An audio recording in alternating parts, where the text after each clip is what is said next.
Le Rotary et le Lions Club ont été créés aux États-Unis par la franc-maçonnerie américaine. Bon, mais la franc-maçonnerie américaine, elle est bien intégrée dans la société, ce qui fait d'ailleurs que l'Amérique nous envoie ses miasmes, hein, ça c'est indiscutable. Mais si vous voulez, là-bas, on met même le badge de sa loge sur son blazer et on se balade avec les insignes maçonniques dans la rue, quoi. Hein, donc, c'est pas du tout comme ici. Et puis quand même, si vous voulez, la maçonnerie américaine est plus mondaine, ça ressemble plus au club français. Mais c'est bien eux qui ont fondé le Lions Club et le Rotary Club. J'ai appris aussi récemment par une thèse bien étayée qu'ils ont été à l'origine des témoins de Jéhovah et des Mormons, afin de saboter l'Église catholique. De même, quand même, quand on parle des magouilles de la maçonnerie, je peux en donner une personnelle.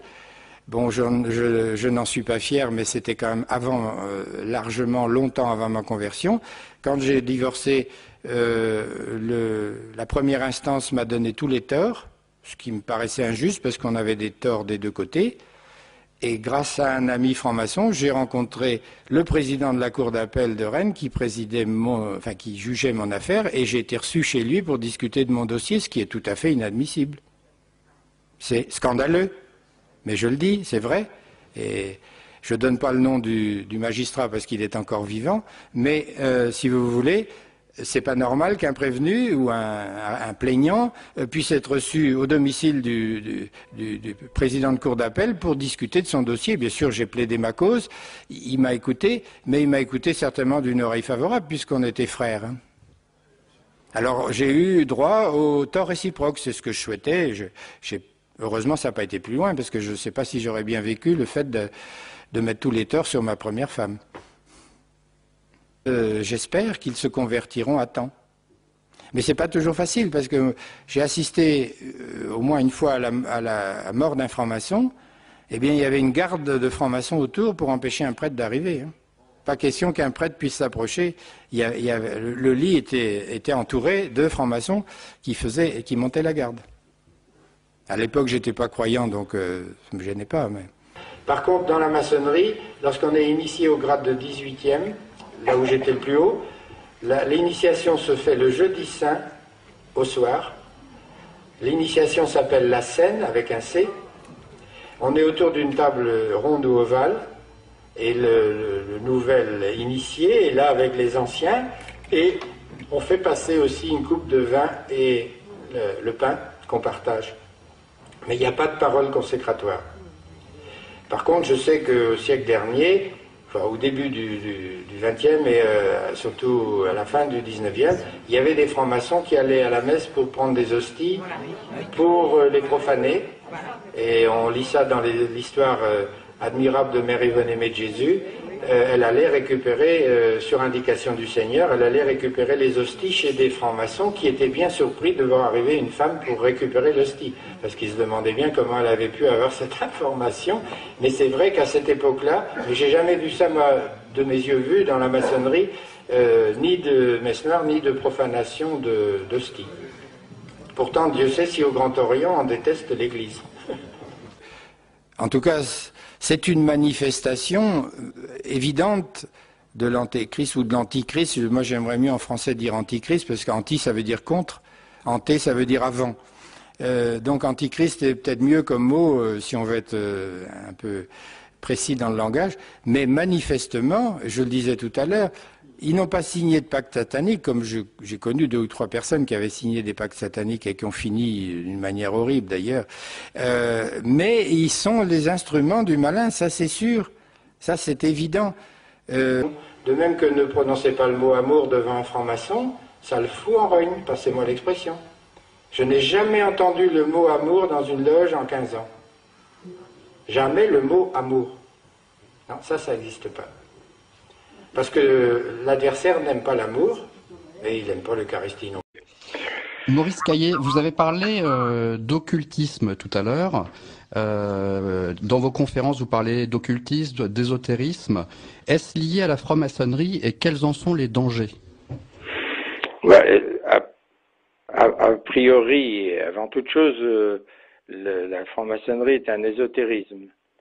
Mais certains adeptes ne savent même pas qu'il y a également en arrière-plan certaines formes d'occultisme. Certains rituels comportent une intention magique, et l'intention magique la plus importante, c'est celle qu'on exerce lorsqu'on fait la chaîne d'union à la fin d'une réunion de loge, même au premier grade d'apprenti. Cette chaîne d'union qui consiste à se mettre en rond au milieu de la loge et à se donner les mains en croisant les bras devant la poitrine, en prononçant la triple devise liberté, égalité, fraternité. C'est aussi le vénérable qui dit nous allons transposer nos doctrines dans la société qui nous entoure, mais c'est bien aussi, pour ceux qui sont un petit peu plus avancés dans l'initiation, c'est bien une opération magique ou une tentative, en tout cas magique, de transformation de la société qui entoure la loge. Et je mettrai simplement un bémol, si vous voulez, c'est que beaucoup de francs-maçons ignorent qu'ils sont protagonistes de ce combat. Beaucoup, comme je l'étais, rentrent naïvement dans la maçonnerie au vu des idéaux liberté, égalité, fraternité, dont on ne souligne pas d'ailleurs l'interprétation, parce que l'interprétation de liberté, d'égalité ou de fraternité n'est pas la même pour un catholique ou pour un franc-maçon. C'est le même mot, mais les concepts sous-jacents sont bien différents. Et donc on se laisse prendre, mais quand on rentre flatté ou séduit ou dans la maçonnerie, on ne se doute pas souvent de la responsabilité qu'on prend vis-à-vis de la société, vis-à-vis de Dieu, si par hasard on croit à l'existence de Dieu. Mais alors, moi j'étais au Grand Orient, qui est quand même très laïciste, qui professe presque ouvertement l'athéisme, mais j'ai aussi fréquenté des maçons de la Grande Loge de France ou de la Grande Loge nationale française, et là il y a souvent un piège, c'est qu'ils parlent de Dieu, et que par exemple à la Grande Loge nationale française, on doit, lors de son initiation, professer qu'on croit en Dieu. Mais ça s'arrête là. C'est un piège, oui. C'est Pascal qui disait déisme, athéisme déguisé. C'est du déisme, et le grand architecte de l'univers n'est pas Dieu. C'est une abstraction qui est censée expliquer la création, parce qu'on n'a pas d'autre moyen d'expliquer pourquoi il existe quelque chose au lieu de rien. Donc on se cache derrière ce masque en disant nous croyons en Dieu. Mais en réalité, ils croient surtout pas en Jésus-Christ, mort et ressuscité pour nos péchés. Ça n'a rien à voir. Et on a un Dieu trinitaire. Et encore moins, oui, on a un Dieu trinitaire. Maurice Caillé, vous différenciez bien les 3 premiers degrés et les degrés supérieurs, parce que la majorité des francs-maçons ne savent pas où ils ont mis les pieds finalement. Ah oui, absolument. Parce que je parlais de la signification des mots. Les maçons professent à grands cris, et s'en servent d'ailleurs même à l'Assemblée nationale, de l'égalité qui serait nécessaire ou souhaitable. Mais en réalité, alors qu'ils professent l'égalité aux yeux du bon peuple, entre eux, ils sont pas égaux. D'une part, ils font une grosse différence entre un initié et un profane. Ça fait déjà 2 catégories de population. Et ensuite, à l'intérieur de la maçonnerie, par exemple, au rite écossais ancien accepté, où j'étais, il y a 33 grades, et je vous assure qu'il y a des cloisons étanches entre chaque grade. Donc, on ne sait pas, quand on est apprenti, on ne sait pas ce qui se passe au grade de compagnon. Quand on est compagnon, on ne sait pas ce qui se passe au grade de maître. Et beaucoup plus encore, quand on est dans les loges bleues ou les loges de Saint-Jean, les loges de base, on ne sait absolument rien de ce qui se passe dans les ateliers de perfection, où on va du 4e grade au 33e grade. Et par contre, les gens qui sont d'un grade élevé savent ce qui se passe en dessous. Mais celui qui est dans le grade inférieur ne sait pas du tout ce qui se passe dans le grade supérieur. Et plus on avance dans les grades, moi j'ai été jusqu'au 18e grade avant que le Seigneur me saisisse, et je vous assure que déjà, moi qui étais totalement athée, je n'étais pas baptisé, quand je suis arrivé au 18e grade, je me suis demandé où j'étais arrivé, puisque ça se passait le jeudi saint, le jour, c'est l'initiation singe, la scène du Christ, et les symboles aussi sont très proches du christianisme, mais en fait c'est une parodie, une parodie de la scène du Christ. C'est la grimace du diable d'une certaine manière, une contrefaçon. Et je sais qu'au 30e grade de chevalier Kadosh, on piétine, l'initié piétine dans la poussière la tiare du pape. Bon, donc c'est vraiment là, on se déguise plus. On sait qu'on s'attaque à l'Église catholique et en premier lieu toujours au pape, parce que les maçons ont une assez grande tolérance vis-à-vis des religions comme le protestantisme, l'orthodoxie, le judaïsme, mais une hostilité majeure vis-à-vis de l'Église catholique. Pourquoi? Parce qu'elle est centralisée, parce qu'elle est solide, parce qu'elle est puissante, parce qu'elle est universelle, et que c'est l'adversaire principal à abattre. Alors vous savez que saint Paul parfois se traite d'avorton. Moi aussi, j'étais un avorton, et je le suis toujours. Et j'ai été sauvé par la grâce, par la miséricorde gratuite de Dieu, lavé par le baptême, vous verrez comment, rénové par l'Esprit Saint lors de la confirmation, puis l'effusion de l'Esprit Saint. Avant, quand j'étais dans la franc-maçonnerie, par exemple, je recherchais des vérités. Je travaillais sur des idées, je travaillais sur des symboles, sur des mythes, et puis un jour, j'ai rencontré non pas une idée, non pas un mythe, non pas un symbole, mais une personne, à savoir Jésus-Christ. Et je vous raconterai après comment se passent les réactions des francs-maçons qui m'ont connu et qui ont essayé de me ramener vers la franc-maçonnerie. Alors bien entendu, je ne suis pas un maître à penser, je ne suis pas un philosophe, je suis un témoin et je demande simplement à être considéré comme témoin. Alors ma vie, je vais vous la raconter le plus rapidement possible. C'est l'objet de mon premier livre, Du secret des loges à la lumière du Christ, et c'est aussi le titre de ce témoignage, conférence témoignage. Je suis né dans une famille totalement athée, anticléricale, bien qu'il y ait eu chez mes grands-parents des catholiques et des orthodoxes, puisque j'ai une grand-mère russe qui était orthodoxe. Mais en tout cas, mes parents étaient mariés civilement, ce qui se faisait pas beaucoup à l'époque. Ils sont toujours vivants. Et ils n'ont pas demandé le baptême pour moi. Quand j'ai été conscient, mon père m'a dit tu choisiras la religion que tu veux quand tu seras majeur. Bon, à l'époque c'était 21 ans, donc j'avais le temps.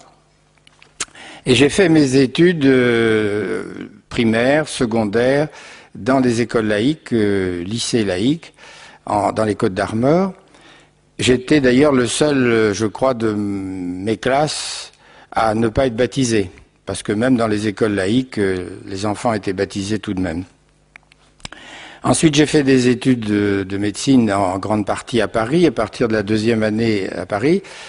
Et là, j'ai conforté toutes les idées familiales et les miennes, à savoir que la science était souveraine, que la science pourrait résoudre tous les problèmes de l'homme et de l'univers, et qu'on n'avait pas besoin de Dieu, que Dieu était peut-être pas l'opium comme disait Marx, mais en tout cas un tranquillisant pour se rassurer devant les épreuves de la vie et surtout devant l'arrivée de la mort. J'ai donc fait mon internat en chirurgie à Paris et je me suis installé en 66 comme chirurgien gynécologue et urologue à Rennes dans une clinique que certains connaissent. Et tout de suite, j'ai appliqué évidemment dans la partie gynécologique un certain nombre de mes conceptions, c'est-à-dire j'ai lutté pour l'application de la contraception avant même la loi Neuwirth de 1967, Neuwirth est un franc-maçon qui a réussi à faire passer cette loi pour généraliser et légaliser la contraception chimique en particulier. Et puis, dans ma pratique, j'ai posé des stérilets, j'ai fait des stérilisations par ligature des trompes ou ligature des déférents chez l'homme. Donc, j'étais tout à fait dans la même trajectoire. J'avais aussi une conception, bien entendu, de la liberté qui était très excessive, comme tous ces gens-là. Et comme la liberté était grande dans mon couple, eh bien, en mai 68, notre couple s'est séparé. Puis ça s'est terminé par un divorce. Et en même temps, j'ai eu un ami qui m'a proposé de rencontrer le grand maître du Grand Orient, ce que j'ai fait alors qu'il y avait des barricades au quartier latin en mai 68. Je me suis retrouvé dans le bureau du grand maître du Grand Orient, qui bien sûr m'a trouvé tout à fait conforme à ses idées et qui m'a proposé de faire les épreuves pour entrer en loge par initiation, ce que j'ai fait au début 70. Alors, rapidement, dans la franc-maçonnerie, j'ai gravi les différents échelons, apprenti, compagnon, maître, je suis devenu officier de loge, puis vénérable de loge, c'est-à-dire président de la loge du Grand Orient de France de Rennes, et puis ensuite délégué au convent, c'est-à-dire en quelque sorte député à l'échelon national, et enfin, j'ai gravi les grades supérieurs jusqu'au 18e grade, et vous verrez pourquoi je me suis arrêté au 18e. En réalité, il y en a 33 dans la plupart des obédiences maçonniques, mais tous les grades ne sont pas conférés, c'est-à-dire que j'étais pas loin d'arriver au sommet. Il me restait encore le 30e, le 31e et le 33e grade, donc j'avais... enfin, j'ai quand même pu approcher les grades supérieurs, ce qui me permettra de vous en parler. En 1974, il y a eu les débats intenses au sujet de l'interruption volontaire de grossesse. Vous savez que la loi avait été proposée dans le programme présidentiel de Giscard d'Estaing et soutenue par Madame Veil, qui était ministre des Affaires sociales et de la Santé. Ce projet de loi a abouti, comme vous le savez, mais il faut savoir aussi qu'auprès de Giscard d'Estaing, il y avait un conseiller qui s'appelait Jean-Pierre Proutot, que j'ai bien connu, qui était grand maître du Grand Orient de France. Et puis, du côté de Madame Veil, il y avait comme conseiller qui était en même temps un fondateur du planning familial, le docteur Pierre Simon, qui était grand maître de la Grande Loge de France. Vous voyez, donc c'était un gouvernement qui était bien entouré, bien que on n'en parle pas à ce moment-là tellement, et on a parlé beaucoup des francs-maçons à l'arrivée de François Mitterrand au pouvoir, mais en réalité, ils étaient déjà fort influents avec des gouvernements dits de droite. En 1978, un franc-maçon qui était de ma loge, qui était directeur de la Caisse de sécurité sociale, je peux en parler puisqu'il est décédé depuis, donc je ne commets pas d'indiscrétion, m'a proposé d'entrer à la sécurité sociale en me promettant une carrière brillante dans l'administration. Donc, avec son appui, j'ai pris la direction du centre d'examen de santé de la sécurité sociale, où j'ai fait donc de la prévention, de l'éducation pour la santé, puis j'ai été poussé à faire plein de choses grâce à mes frères francs-maçons. La faculté de médecine de Rennes, l'éducation pour la santé, la prévention et l'hygiène. Et puis, j'ai fait partie d'un tas de commissions au ministère de la Santé. J'ignorais d'ailleurs que mon ministre et ami Edmond Hervé était franc-maçon parce qu'il devait être franc-maçon dans une loge parisienne et on ne sait pas toujours ce qui se passe entre la province et Paris. Mais en tout cas, je me suis retrouvé un peu partout et finalement, je me suis retrouvé vice-président de l'Observatoire régional de santé de Bretagne. Donc j'étais dans les huiles dans le domaine de la santé. Mais heureusement, la Providence veille sûrement et à un moment donné, toute cette belle ascension s'est détraqué. Il y a eu d'abord le fait que ma seconde épouse était malade gravement, et que la médecine et les guérisseurs que nous fréquentions à l'époque n'avaient pas pu la guérir, donc ils n'étaient pas plus malins les uns que les autres. Deuxièmement, alors elle est restée couchée toute l'année 83.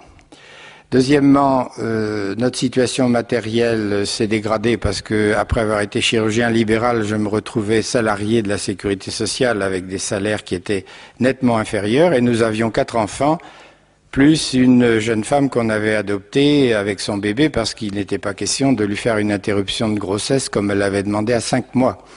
Donc elle est restée chez nous pendant 3 ans avec son bébé. Vous voyez qu'on peut être païen, avoir des bonnes idées généreuses quand même. Hein. Et donc, troisième chose, j'ai commencé à être pris en grippe par mon administration, et ça c'était très net, parce que du haut en bas de l'échelle, la sécurité sociale était aux mains des francs-maçons. Et donc, j'ai eu le malheur, dans mon activité d'éducation pour la santé, j'avais commencé à faire, je faisais des conférences, mais c'était pas sur les mêmes sujets. Donc, le Seigneur nous prépare toujours à faire quelque chose. À l'époque, je faisais des conférences sur la lutte contre le tabac, contre l'alcool, contre l'obésité, contre toutes sortes de calamités qui menacent notre santé. Et dans le travail d'éducation pour la santé que je faisais, je me suis trouvé à rencontrer des travailleurs sociaux qui, dans leur grande majorité, étaient des chrétiens et plutôt adhérents de la CFDT. Moi, comme on me l'avait demandé, j'étais à la force ouvrière qui était noyautée complètement par les francs-maçons. Donc, on m'a fait savoir que j'étais parti sur un mauvais chemin, mais on ne me l'a pas dit très nettement. C'est après que je me suis rendu compte que c'était vraiment la source de ma disgrâce. Et vous verrez tout à l'heure, ça s'est terminé vraiment par un drame. Et donc tout allait mal, et début 84, je me suis dit que peut-être ça ferait du bien à mon épouse, Claude, d'aller à la montagne, de se reposer dans un autre climat. Je l'ai donc emmenée dans ma voiture, couchée, et puis on a passé une dizaine de jours du côté de Font-Romeu, mais ça n'a rien changé à son état de santé. Et là, a germé dans ma tête une idée tout à fait bizarre pour un franc-maçon rationaliste, athée, même anti-religieux, l'idée de passer par Lourdes. En me disant ça peut donner un choc psychologique. J'avais entendu parler des guérisons de Lourdes et évidemment je ne croyais pas du tout à l'intervention divine dans cette affaire. Je pensais que c'était plutôt comme dans les maladies psychosomatiques, un choc psychique entraîne une maladie, ou l'inverse, un bon choc psychologique peut peut-être entraîner la guérison. Donc nous sommes descendus par Lourdes. Il faisait un temps glacial, il y avait un petit crachin mêlé de grésil, et nous n'avions jamais été à Lourdes ni l'un ni l'autre, donc on a trouvé facilement quand même les piscines. Et on est passé devant la grotte, sans s'arrêter d'ailleurs, parce que... Et aux piscines, moi j'ai été refoulé, on m'a dit non, les hommes et même les médecins ne rentrent pas dans les piscines de femmes, donc j'ai dit à Claude, eh bien écoute, on se retrouve devant la grotte, là c'était le seul endroit qu'on avait repéré en passant. Et j'avais aucune idée de la durée du passage dans les piscines. Et comme il faisait un froid glacial, j'ai pas pu rester dehors, donc j'ai cherché un endroit pour m'abriter. Et au mois de février, au début février, beaucoup d'églises ou de sanctuaires sont fermés, donc j'ai trouvé ouvert la crypte. Et je suis entré, il faisait meilleur, il faisait même assez doux. Et puis, je suis arrivé au moment où commençait une messe. Or, je n'avais jamais écouté de messe de ma vie, j'avais été à des messes de mariage ou d'enterrement, mais je n'avais rien écouté de ce qui se faisait ou de ce qui se disait, je m'en étais même moqué. Alors c'était assez amusant parce qu'à l'époque, je me moquais de la liturgie et par contre j'acceptais fort bien le rituel maçonnique qui est beaucoup plus compliqué et sûrement de loin beaucoup plus ridicule. Mais je n'avais pas à ce moment-là le sens de ce ridicule-là. Et donc je me suis assis au fond de la crypte et j'ai écouté vraiment parce que j'étais triste, j'étais demandeur, j'attendais quelque chose, je savais pas trop quoi. Et l'évangile du jour, c'était demandez et vous recevrez, frappez et on vous ouvrira, cherchez et vous trouverez. Or, c'était une phrase que nous utilisions dans les rituels maçonniques d'initiation.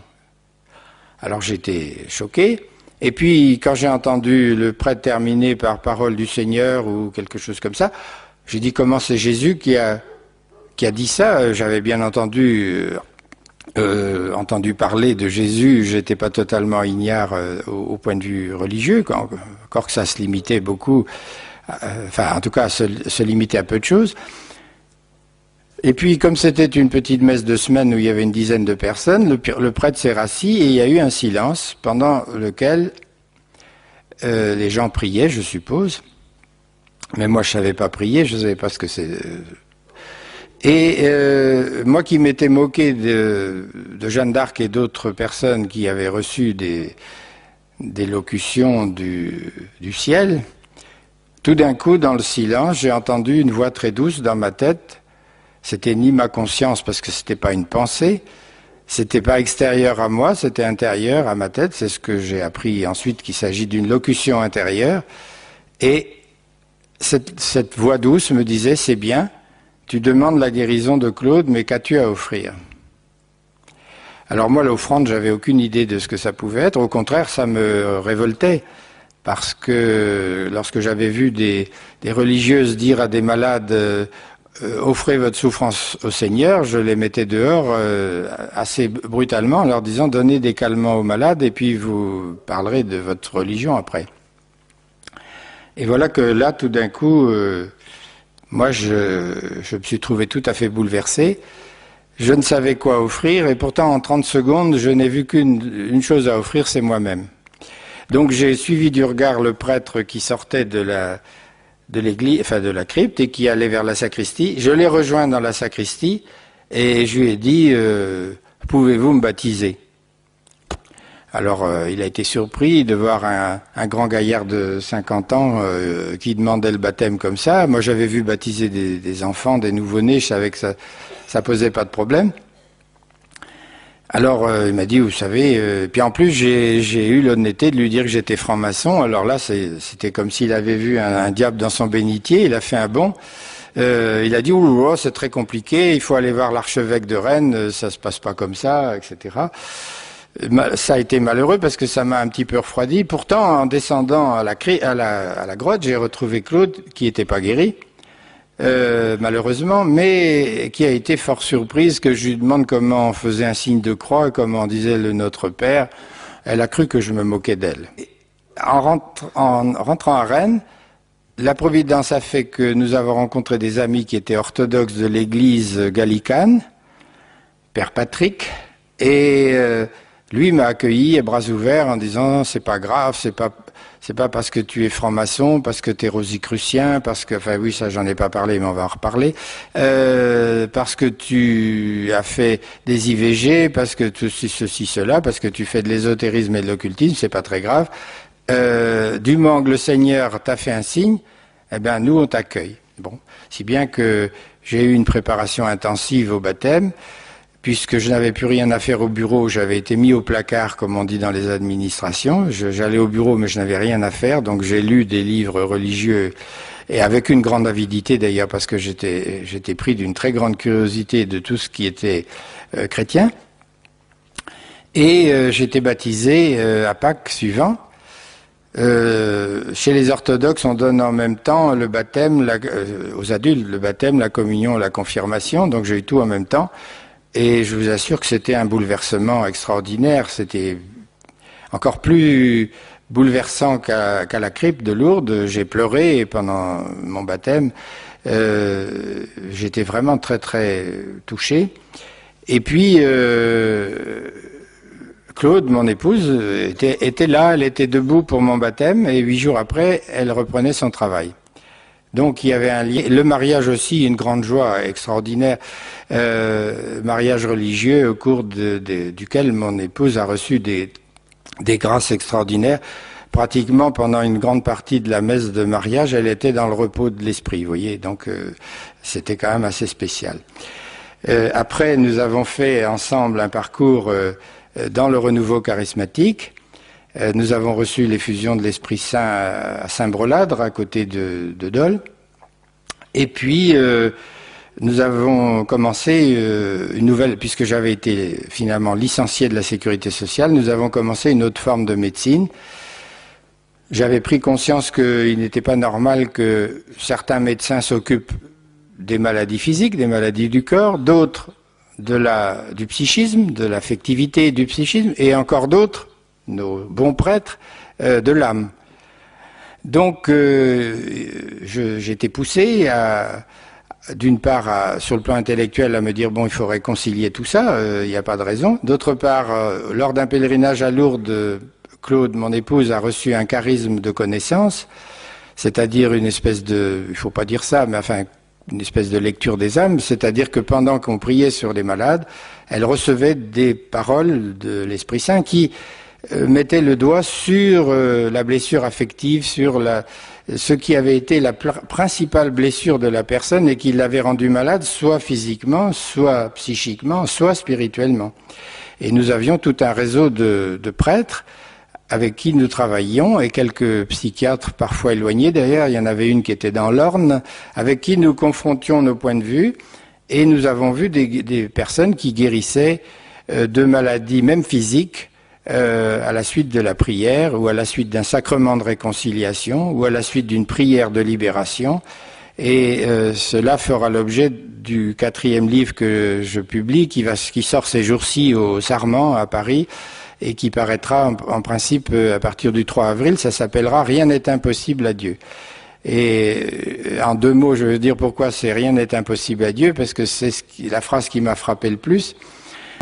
Et en plus, comme vous ne la voyez pas ici, elle est dans la voiture, dans notre voiture, où elle prie, parce que pendant que je témoigne, en général, elle subit des tourments très intenses, et elle est malade, et elle a des troubles inexplicables. Et ça s'arrête dès que la réunion est terminée, pour venir après la réunion saluer quelques personnes qui la connaissent. Donc, nous sommes très solidaires et nous sommes dans le même combat. Oui, au passage, j'ai oublié quand même de dire que la franc-maçonnerie est un ésotérisme plutôt intellectuel, si vous voulez, assez rationnel.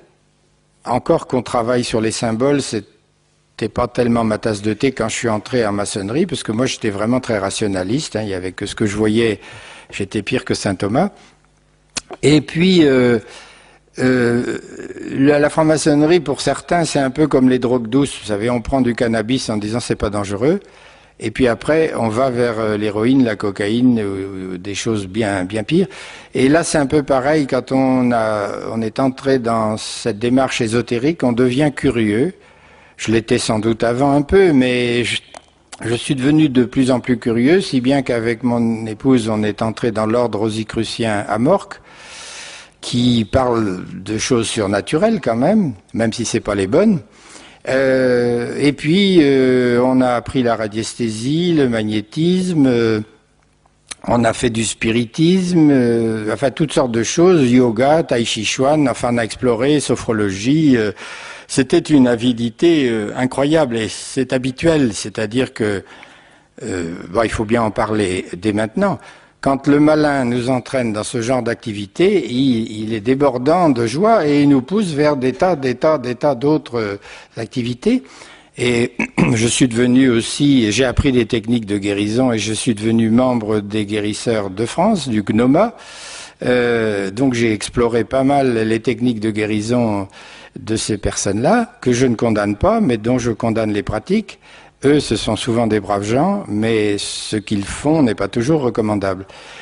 Et puis alors donc, après 3 ans dans l'Église orthodoxe, j'ai été un petit peu défrisé par l'attitude de certains prêtres de cette petite église, qui est tout à fait marginale. Il n'y a qu'un évêque en France, c'est Monseigneur Germain, qui est à Paris.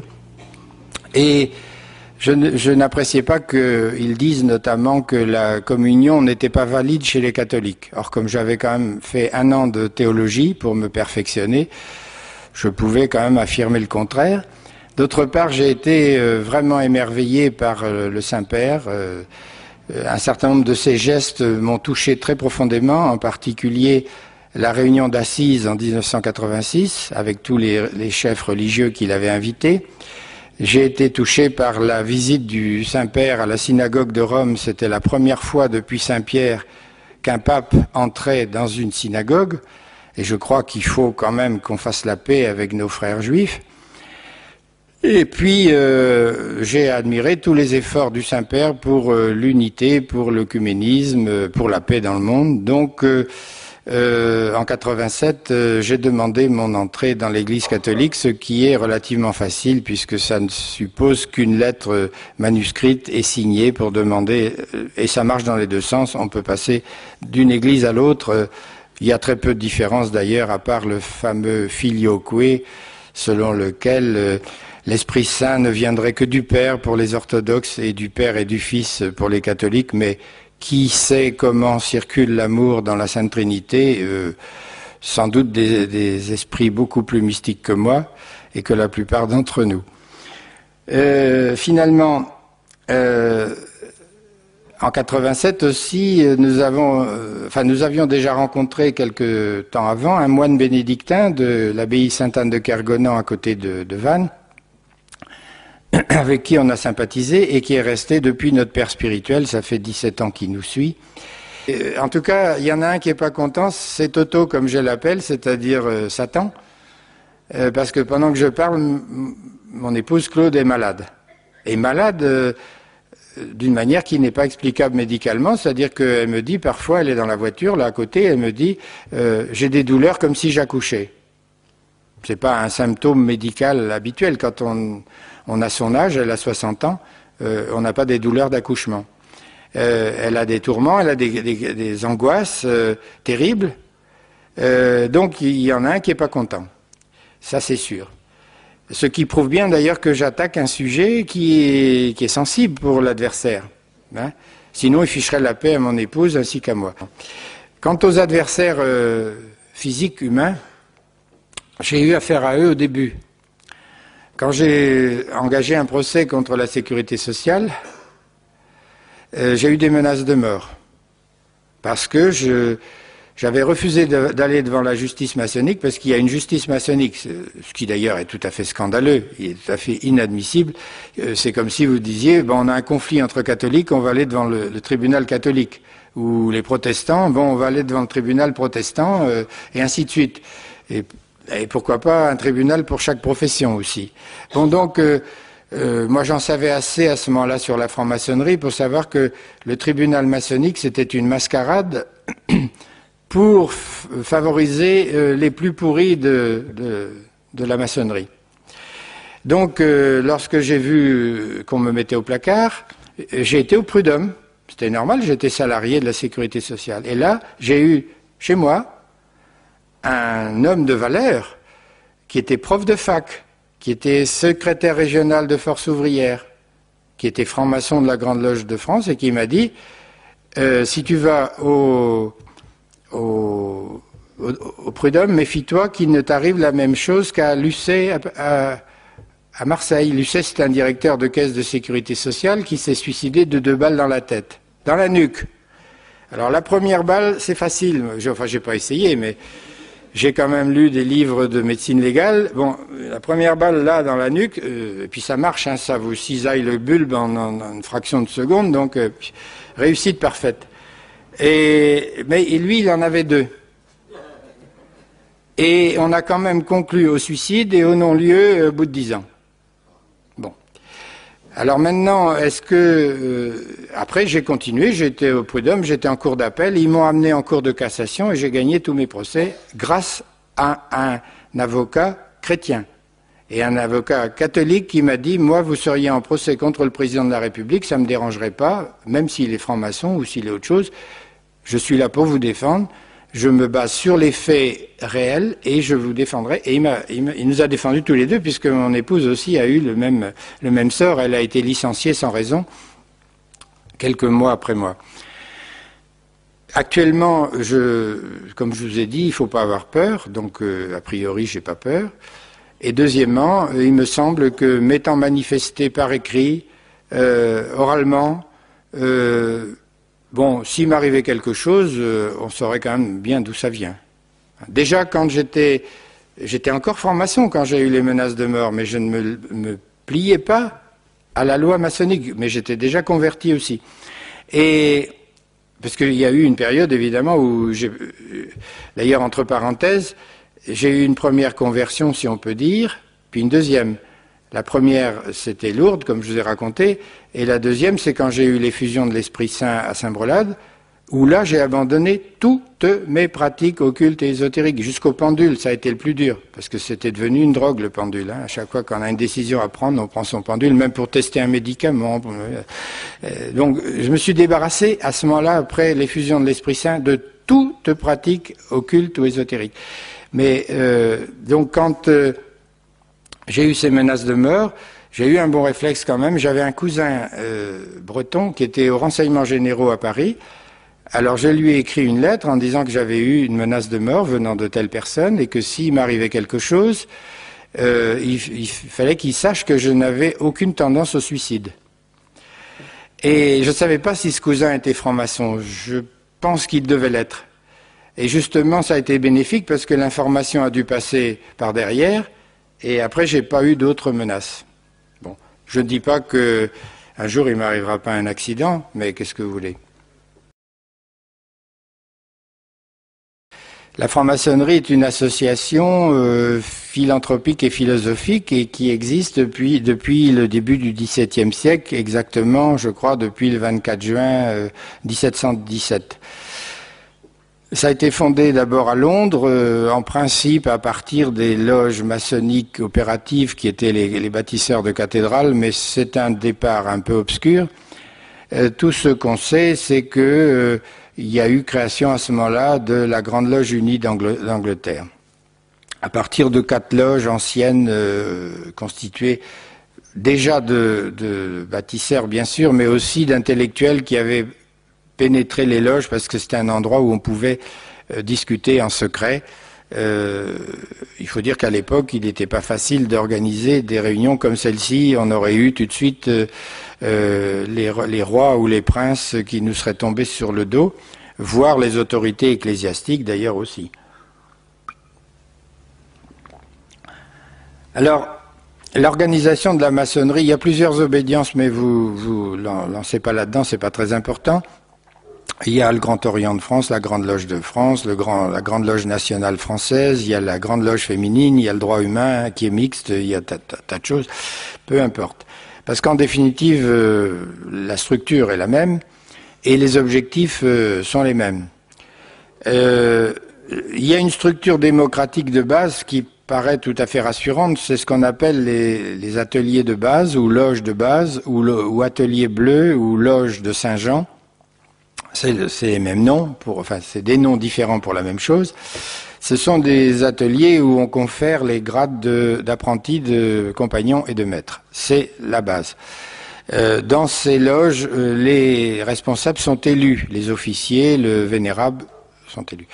Le représentant national est élu comme un député. Bon. Et puis il y a une assemblée nationale qu'on appelle le convent, qui va élire 33 membres du Conseil de l'Ordre, et ces 33 membres vont élire le grand maître. Mais dans tous les cas, les fonctions sont maintenant bien limitées dans le temps, c'est-à-dire que les vénérables, je crois, maintenant dans la plupart des obédiences, sont élus pour 2 ans, et les grands maîtres pour 1 an. Donc le grand maître, il faut qu'il se représente tous les ans. Vu comme ça, ça paraît assez rassurant. C'est une organisation démocratique. Les cotisations sont pas scandaleuses. Ça doit être de l'ordre de 2000 francs par an. Il est difficile d'entrer dans les loges, mais théoriquement, il est facile d'en sortir. C'est-à-dire que la démission est prévue dans les statuts, dans les règlements. Dans la pratique, on en reparlera tout à l'heure, c'est déjà un petit peu plus difficile.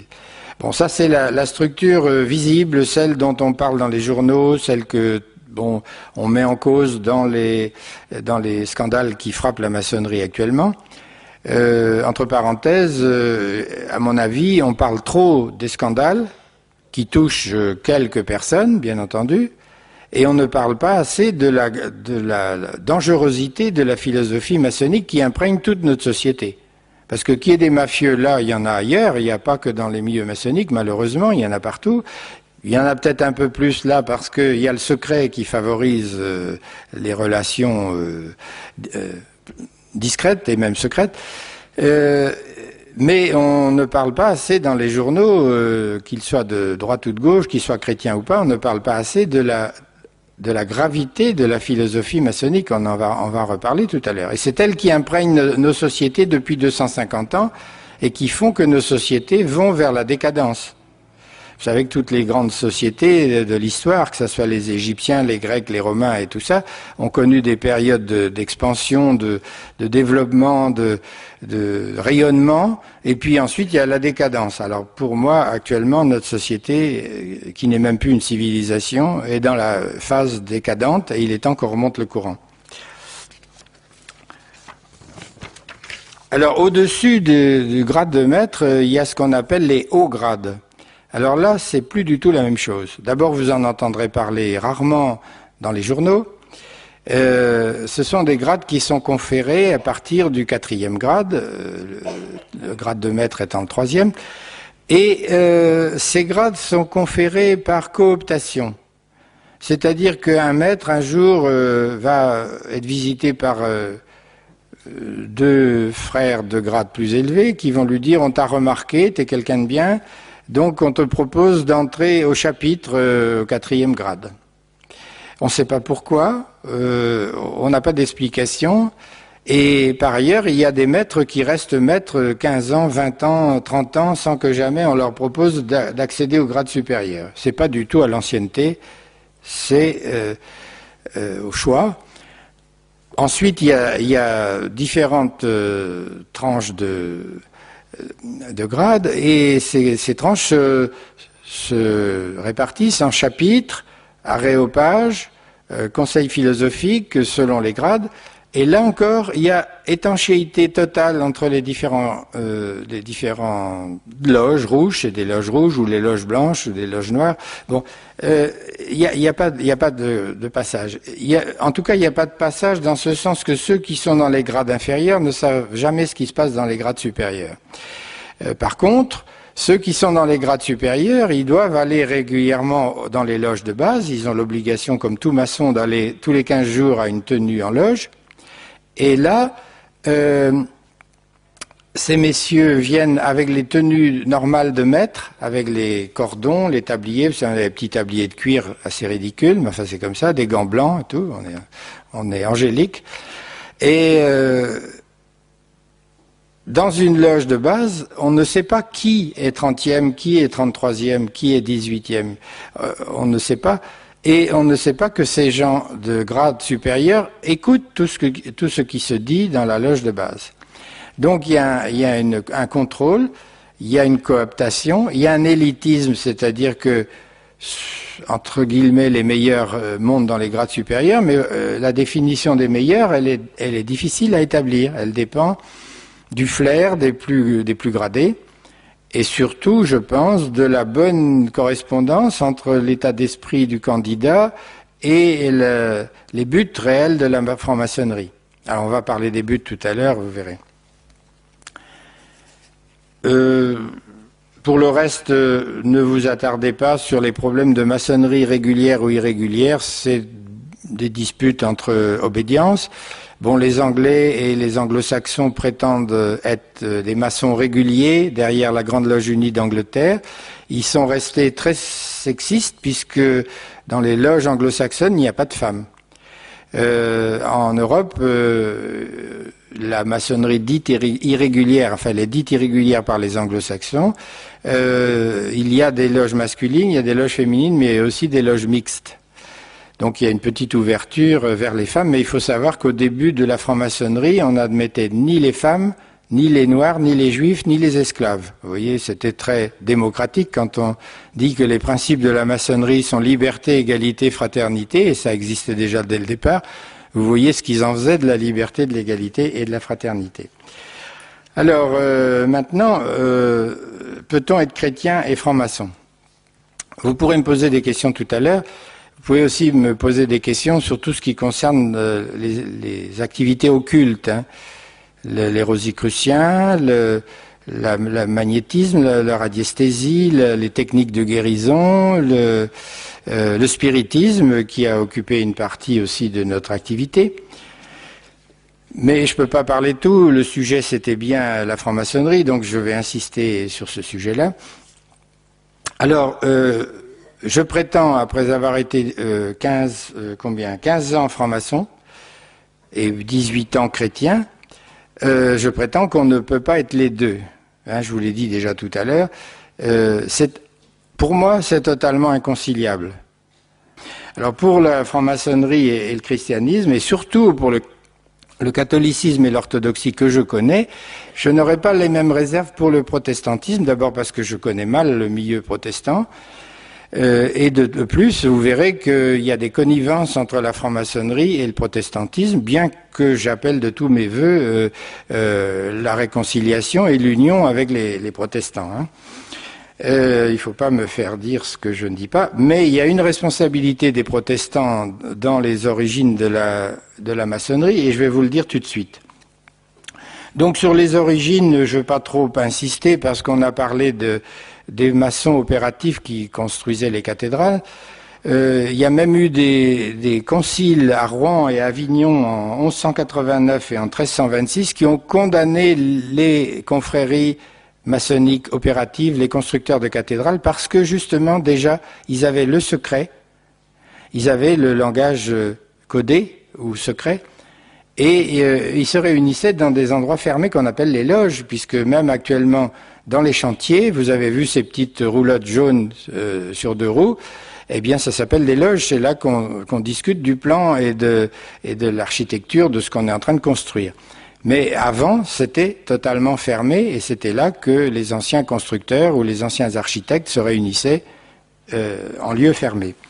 Alors là, ce qu'on sait, en tout cas de manière absolument certaine, c'est que la franc-maçonnerie a été créée par 2 pasteurs, l'un anglican, l'autre protestant réformé. C'était les pasteurs Anderson et Desaguliers. Anderson était anglais et Desaguliers était un réfugié de La Rochelle, c'était un Français, puisque vous savez que les protestants avaient été persécutés par les rois de France à cette époque-là.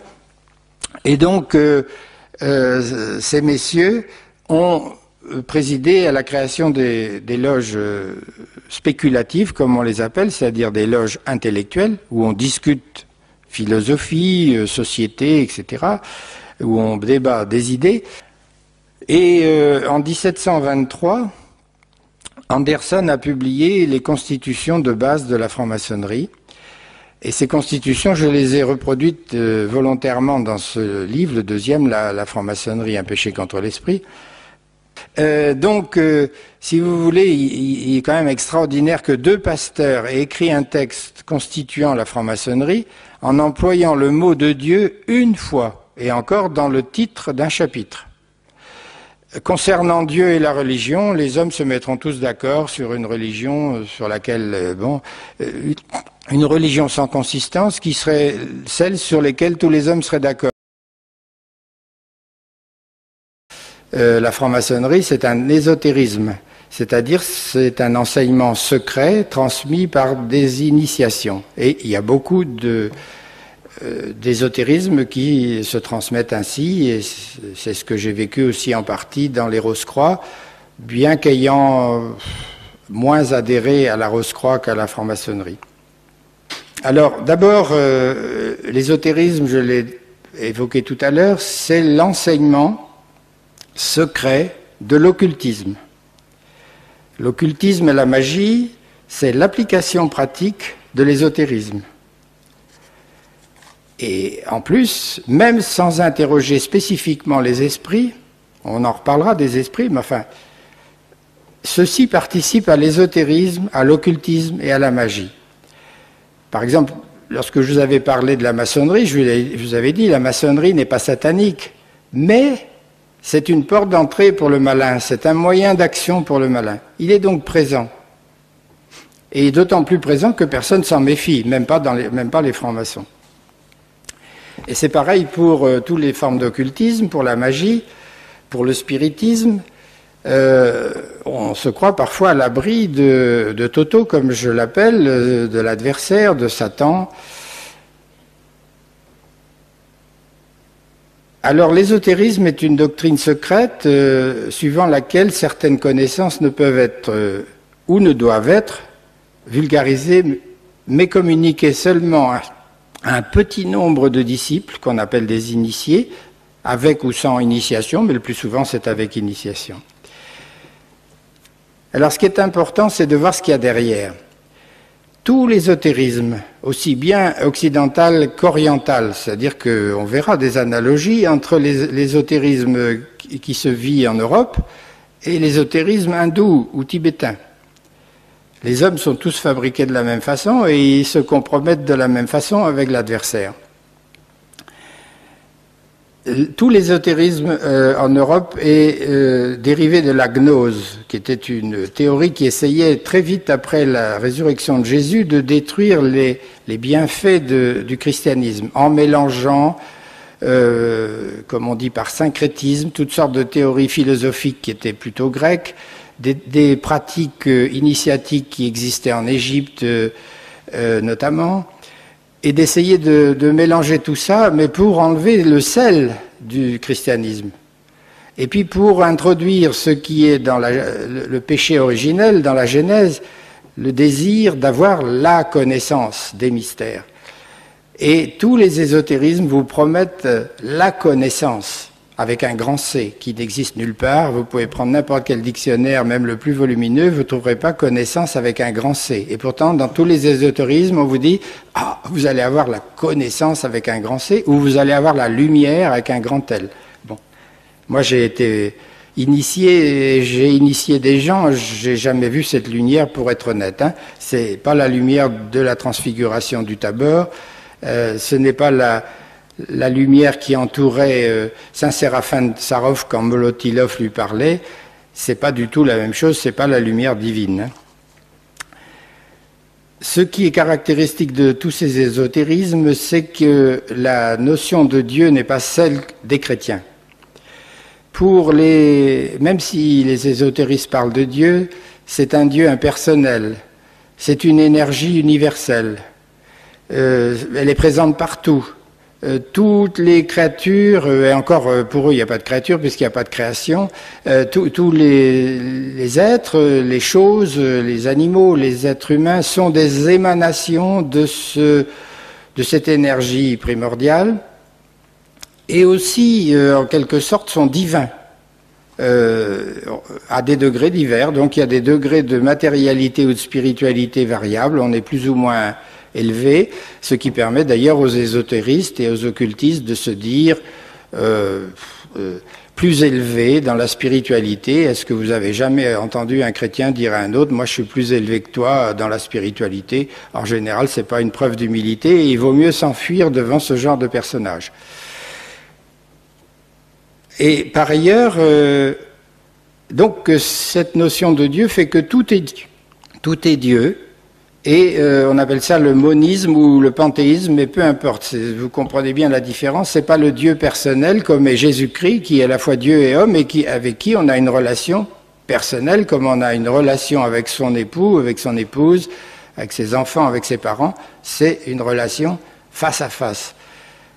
Tout ce qui est ésotérisme, c'est de l'ordre de la fusion. On est en fusion avec ce cosmique, ce Dieu impersonnel, exactement d'ailleurs comme certaines mères bien intentionnées veulent vivre en fusion avec leur enfant. Bon, ça va quand l'enfant est tout petit, mais après il faut lui lâcher les baskets, comme on dit maintenant poliment. On ne doit pas rester fusionnel avec son enfant, comme on ne doit pas être fusionnel avec son époux ou son épouse. On est deux et on doit avoir un dialogue, un échange face à face, et non pas une espèce de bouillie infâme dans laquelle on se fusionnent. Et donc, dans les religions orientales, c'est la même chose. Dans le yoga, en particulier hindouiste, et dans certaines théories tibétaines, eh bien, il n'y a pas de dialogue avec Dieu, donc il n'y a pas de prière. La prière, au fond, n'a aucun sens pour eux, puisqu'ils sont Dieu, quelque part. Ils sont une émanation à un degré divers Alors, il n'y a évidemment pas non plus de grâce, puisque pour avoir la grâce, il faut qu'on la reçoive de quelqu'un. Là, il n'y a personne pour la donner. Il n'y a pas de rédemption. Jésus n'est pas venu se sacrifier pour racheter ces gens-là.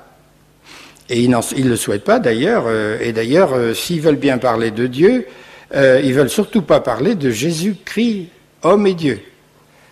Dans tous les ordres où j'ai pu entrer, le pire qu'on puisse faire, c'est de parler de Jésus-Christ, homme et Dieu. Si on parle de Dieu, bon c'est...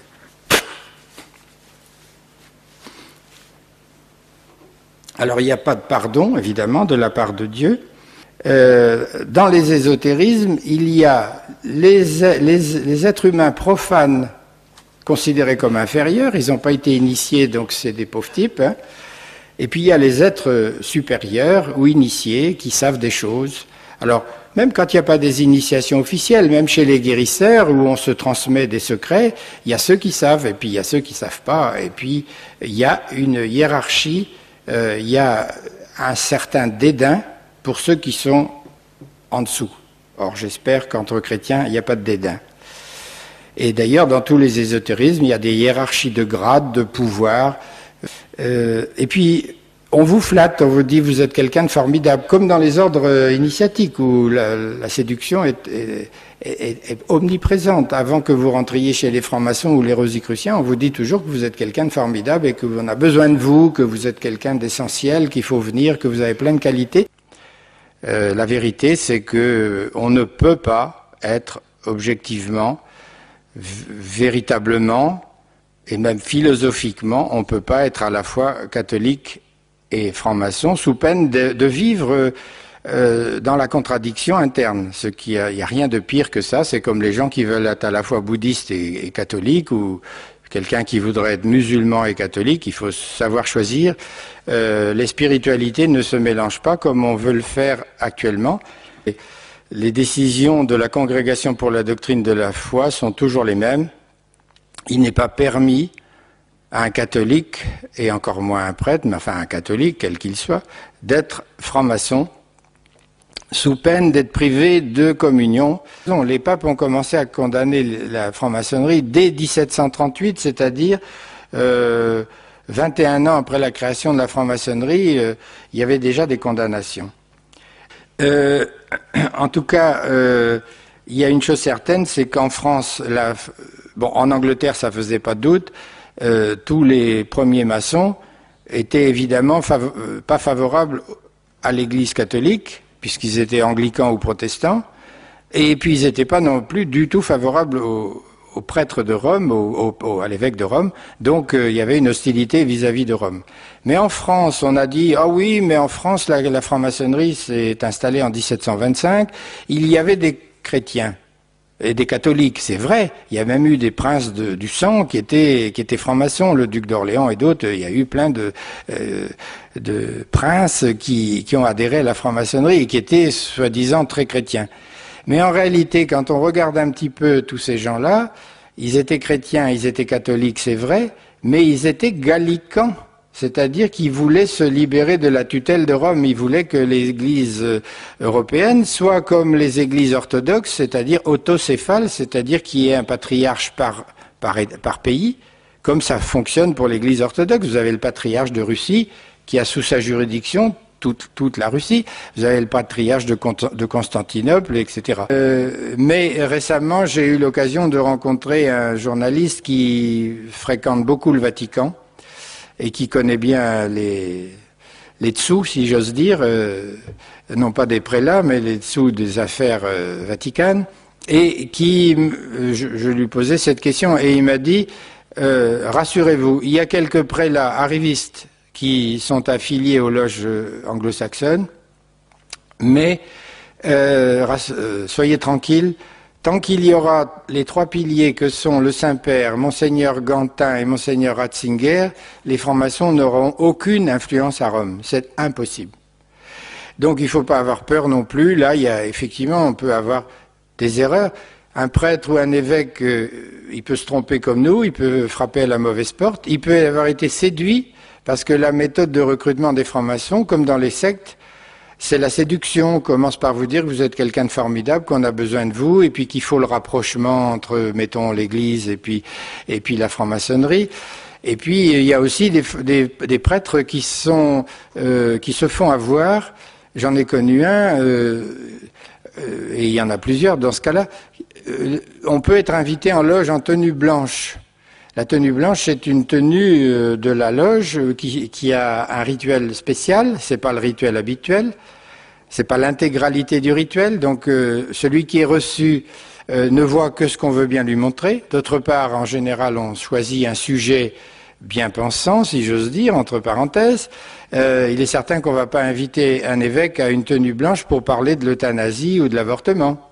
Hein, on va parler des pays pauvres ou on va parler de je sais pas quoi. Bon, donc quelquefois un prêtre peut être invité et il n'est pas du tout critiquable qu'il réponde à l'invitation, mais attention qu'il se laisse pas séduire, c'est-à-dire qu'il se dise bien qu'on lui montre qu'une partie du rituel, qu'on lui sélectionne un sujet qui peut passer entre des chrétiens et des francs-maçons. Et que c'est pas parce qu'il a été reçu en tenue blanche qu'il est un homme formidable et qu'il faut qu'il franchisse la porte de la loge définitivement. Mais je ne crois pas qu'il y ait un grand danger quand même. Le danger est plus au niveau des laïcs actuellement, parce que c'est vrai que les francs-maçons, même du Grand Orient, qui est l'obédience la plus laïcisante, ils font un effort pour persuader les catholiques qu'ils sont bienvenus dans les loges.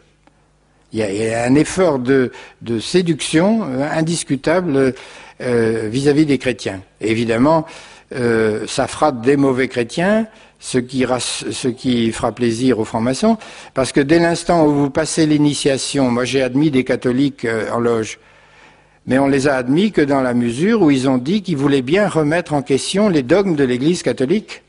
Et si vous remettez en cause les dogmes de l'Église catholique, vous n'êtes plus catholique, donc c'est réglé. Ils ont fait rentrer quelqu'un, oui, dans la loge, mais c'est plus un vrai catholique.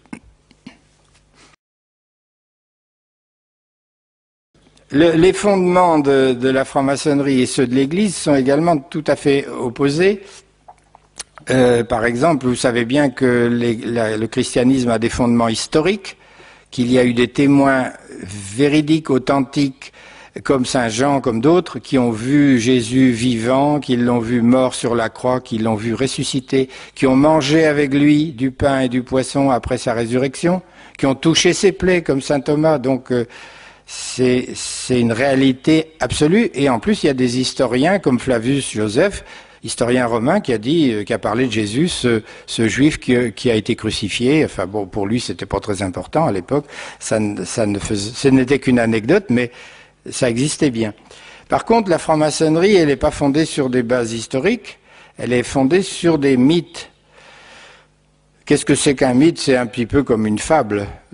C'est une fable, mais en même temps, c'est quelque chose de fondateur, soit pour une société, soit pour une association, soit pour n'importe quel groupement humain.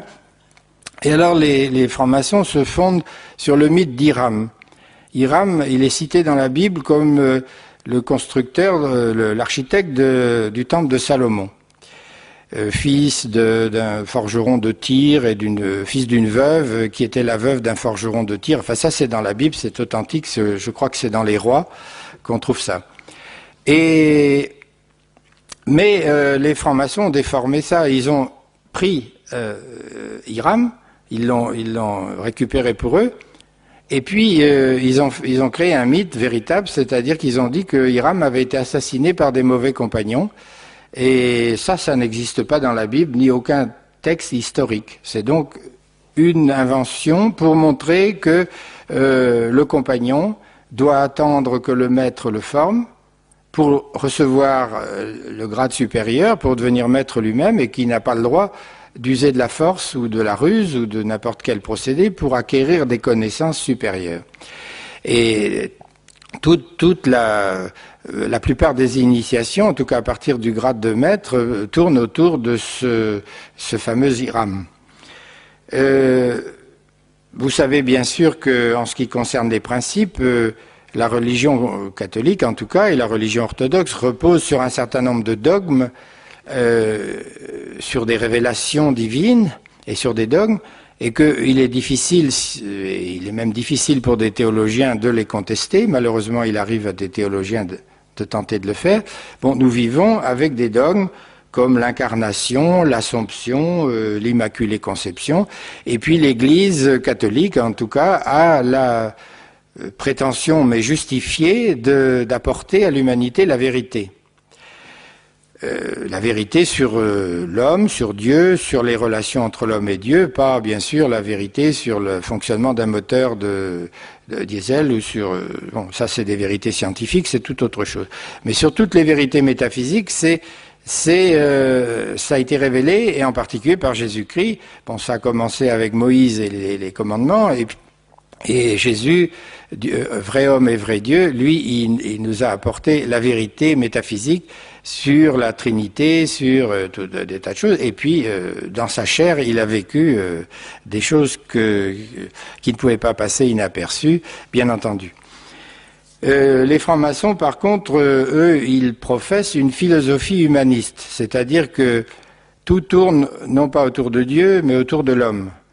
La maçonnerie prétend améliorer l'homme, améliorer la société, ce qui, dans un certain sens, n'est pas mauvais, mais avec derrière des principes qui sont beaucoup plus discutables et beaucoup plus critiquables, et en particulier le relativisme. Qu'est-ce que ça veut dire, le relativisme? Ça veut dire que pour un franc-maçon, il n'y a aucune vérité définitive. Que ça soit dans n'importe quel domaine. Bon, c'est vrai que dans le domaine scientifique, la science progresse et que certaines vérités d'aujourd'hui seront contredites demain et puis qu'on trouvera mieux encore. Mais ils n'admettent pas non plus de vérité métaphysique définitive, donc ils n'admettent pas du tout la révélation.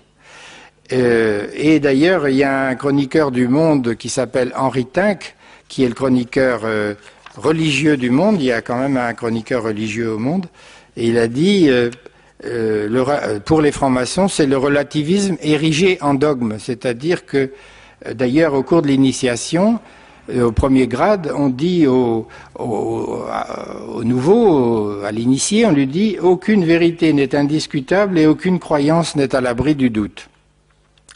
Bon, il y a aussi des choses qu'il faudrait dire rapidement. Ce que je développe un peu dans le troisième livre, là, c'est que nous sommes pas choqués du tout par les principes maçonniques qui sont liberté, égalité, fraternité. Ce sont d'ailleurs des maçons de la Deuxième République qui ont choisi cette devise et qui l'ont imposée après à la Troisième République, à la Quatrième, à la Cinquième. Bon. A priori, ça paraît bien, liberté, égalité, fraternité. On croirait même entendre Jésus parler. C'est vrai, il nous a dit qu'on était libre, même face à Dieu, que Dieu nous laissait libre de l'aimer ou de pas l'aimer. Il nous a dit qu'on était égaux, il nous a dit qu'on était frères. Bon, tout ça, ça paraît bien. Mais il faut quand même voir les choses d'un peu plus près. C'est-à-dire que les mots n'ont pas toujours le même sens dans toutes les têtes. Alors, par exemple... Prenons l'égalité, vous voyez bien déjà que d'après ce que je vous ai décrit, il n'y a pas d'égalité même entre maçons, puisque celui qui est au 33e grade, il sait beaucoup plus de choses que celui qui est compagnon ou qui est apprenti. Et on ne lui donnera pas cette connaissance s'il ne franchit pas les étapes initiatiques, et s'il ne montre pas patte blanche. Pas seulement les gants blancs, mais aussi la patte blanche. Et donc, vous voyez déjà l'égalité. Alors en plus... les francs-maçons prétendent avoir la connaissance avec un grand C et la lumière. Ils ont reçu la lumière avec un grand L au cours de l'initiation. C'est un leurre, hein. Je peux vous dire que j'ai théoriquement reçu la lumière, je l'ai théoriquement donnée à des gens que j'ai initiés. Je n'ai jamais vu de lumière spéciale, sauf la lumière des lustres qu'on allume au moment où on enlève le bandeau des yeux du profane qui vient d'être initié. Mais c'est une prétention assez importante. Et déjà, ça fait aussi que le franc-maçon ne considère pas qu'il est égal à un profane qui, lui, n'est jamais rentré dans une loge. Donc pas d'égalité, en fait, dans la réalité. Idem pour la fraternité. La fraternité joue bien entre francs-maçons, ils s'aident. D'ailleurs, un des principes secondaires, c'est la solidarité. Mais bon, les œuvres caritatives des francs-maçons sont très réduites et elles se limitent à des œuvres internes, c'est-à-dire, par exemple, des œuvres pour les veuves de francs-maçons ou pour les orphelins de francs-maçons. Mais à l'extérieur, il n'y a pas grand-chose. Il y a quelques œuvres en Afrique, mais en général, c'est pour aider des loges maçonniques en Afrique et malheureusement, il y en a beaucoup aussi. Et alors, ce qui est terrible, c'est que, enfin, il y a cette différence donc entre christianisme et franc-maçonnerie, c'est ce fameux relativisme qui fait que pour eux, il n'y a pas de vérité. Et ce relativisme métaphysique ou spirituel a des conséquences très graves, c'est le relativisme moral, c'est-à-dire que pour eux, il n'y a pas de morale définitive. J'aime pas faire beaucoup de citations, mais je vais vous en citer quand même quelques-unes. Il y a le sénateur Caillavet, bien connu, enfin il est plus sénateur, mais il sévit toujours, franc-maçon notoire, qui veut nous imposer l'euthanasie avant de mourir, mais il ferait mieux de se suicider avant, ça nous débarrasserait. Puisqu'il veut tellement que les autres meurent avant la date fatale, il devrait faire un geste pour montrer aux autres comment on fait. Bah oui, c'est vrai, quand on est pour l'euthanasie, il faut commencer par soi. Alors, ce sénateur Caillavet, il écrit à un moment donné, il n'y a pas de morale universelle à soubassement divin. La morale étant essentiellement contingente, elle évolue, elle n'est pas transcendantale. Ce qui est vrai aujourd'hui sera faux demain. Henri Caillavet. Pire encore, le fameux docteur Pierre Simon que j'ai connu, puisque j'ai milité avec lui pour la contraception, pour l'IVG, etc. J'étais au planning familial comme lui, et des cofondateurs du planning familial. C'était un collaborateur du regretté Robert Boulin, qui était lui-même franc-maçon, et qui est mort d'une façon très suspecte, comme vous le savez. C'est rare de se noyer dans 60 cm d'eau avec un dossier de sécurité sociale sous le bras, en plus, parce que c'est pas un mode de suicide habituel. Et voilà ce fameux docteur Simon, qui a écrit un livre qui s'appelle « De la vie avant toute chose » en 1979. Alors là, je vous demande d'ouvrir bien vos oreilles, et vous verrez ce que... lui, il était grand maître, plusieurs fois grand maître de la Grande Loge de France, qui passe pour une loge, une obédience modérée, centriste, si on peut dire, spiritualiste. Là, il écrit « La polémique autour de la loi Veil, c'est le choc de deux mondes. Les solutions que nous fournit la morale traditionnelle, entre parenthèses pour nous chrétiennes, les solutions que nous fournit la morale traditionnelle ne peuvent plus nous contenter. Elle repose sur une sacralisation du principe de vie dont l'essence est superstitieuse et la démarche fétichiste. C'est fétichiste de défendre la vie. Bon.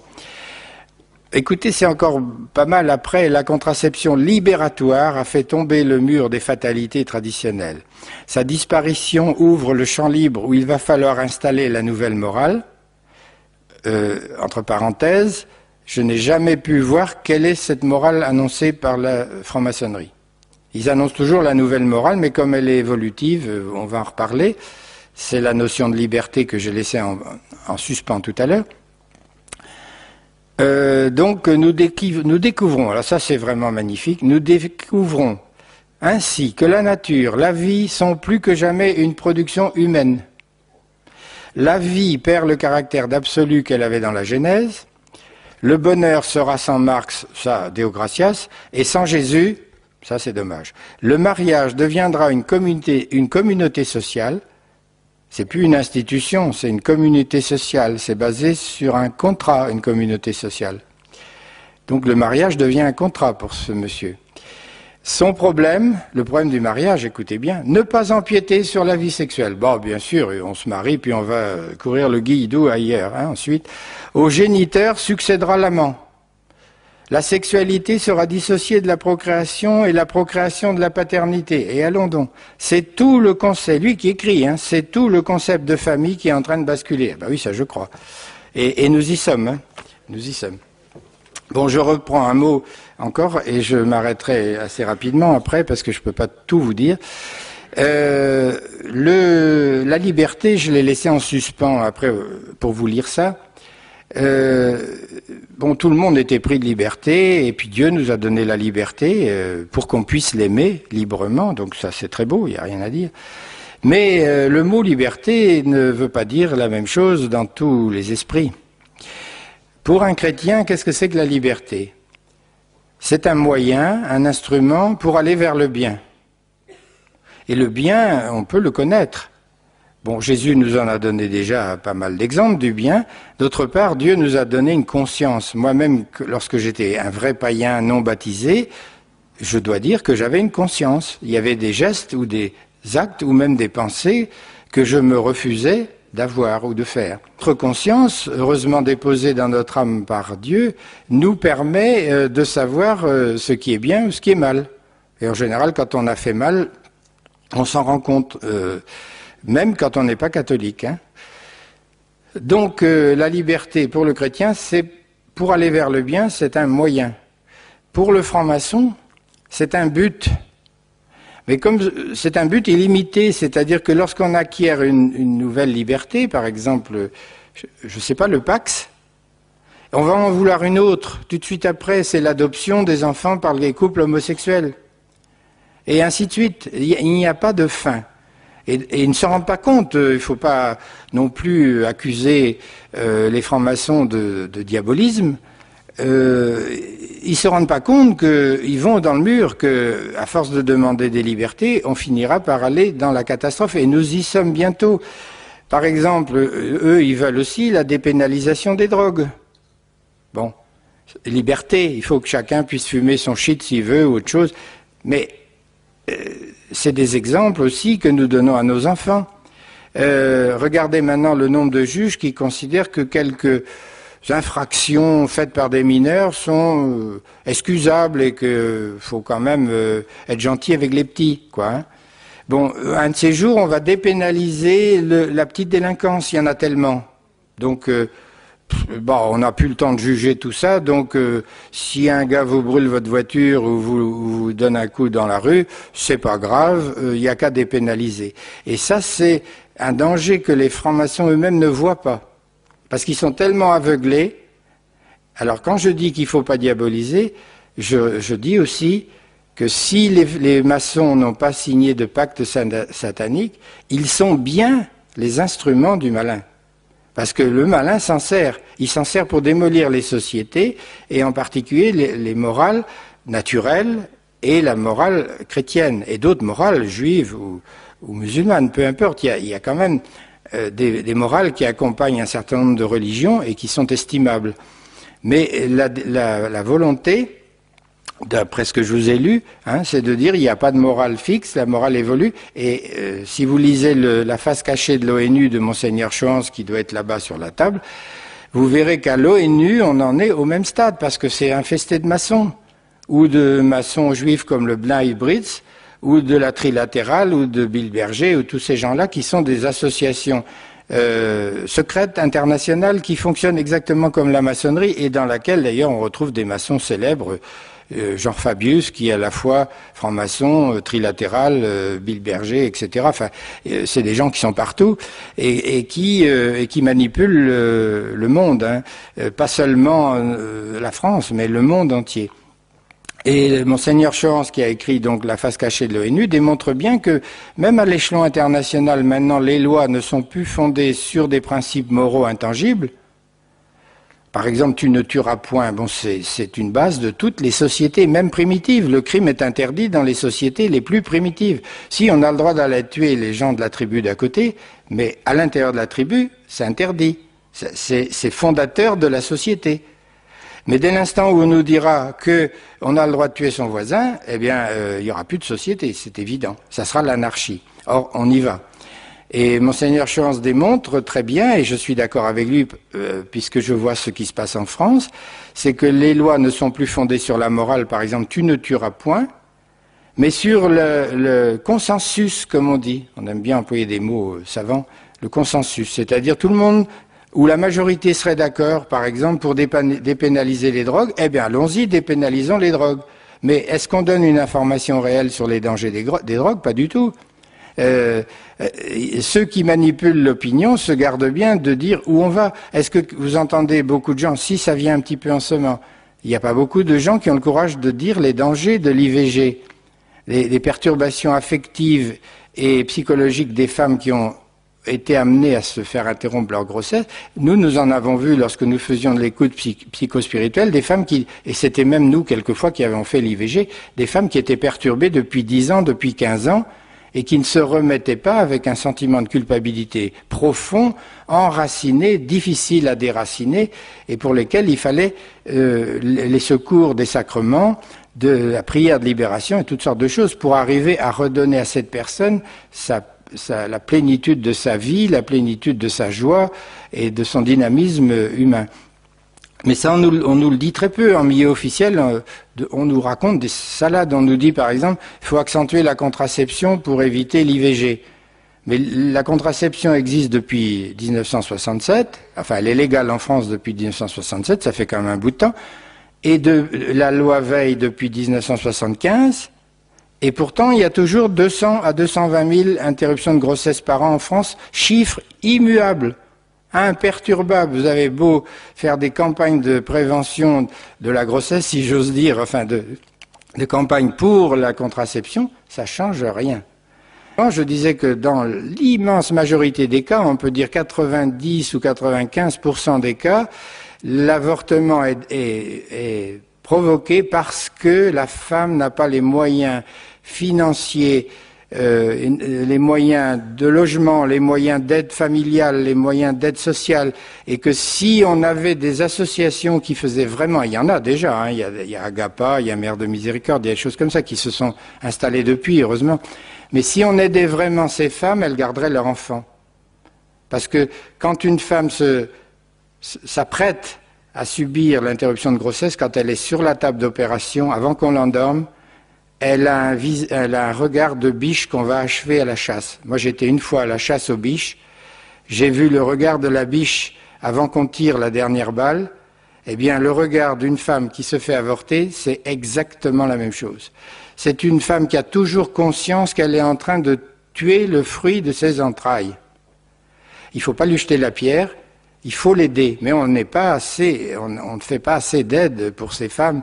Et puis en plus, les lois françaises sont lamentables puisqu'on n'a même pas le droit de mettre en relation une femme qui veut se faire avorter avec une famille qui veut adopter.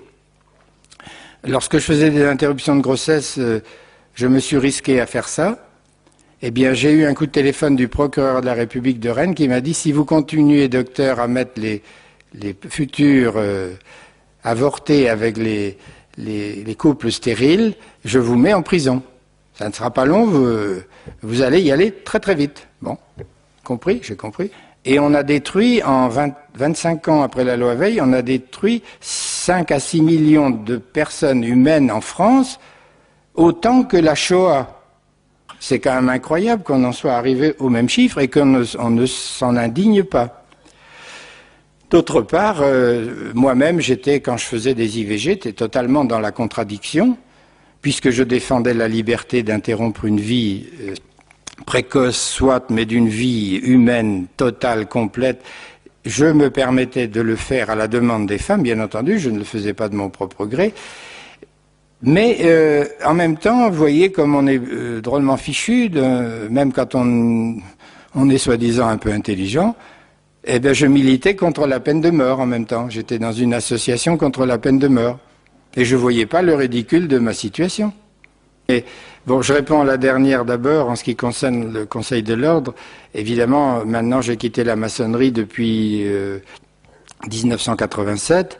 Et je n'en sais que ce que je lis dans la presse, mais je constate une chose en ce qui concerne le Conseil de l'Ordre, c'est que quand il y a eu le débat sur la loi Veil en 1974, le Conseil de l'Ordre était farouchement contre.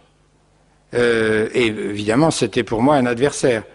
De même que j'étais adversaire du professeur Lejeune, avec qui j'ai échangé des propos assez acides dans Le Monde en particulier. On était en discussion, en opposition. J'ai revu heureusement le professeur Lejeune avant sa mort à un rassemblement à Besançon, et il m'a pardonné mes actes antérieurs et mon opposition à son combat, qui est magnifique, qui était magnifique, enfin qui est toujours magnifique puisqu'il y a la Fondation Jérôme Lejeune. Mais je suis surpris maintenant de constater que le Conseil de l'Ordre ne bouge plus.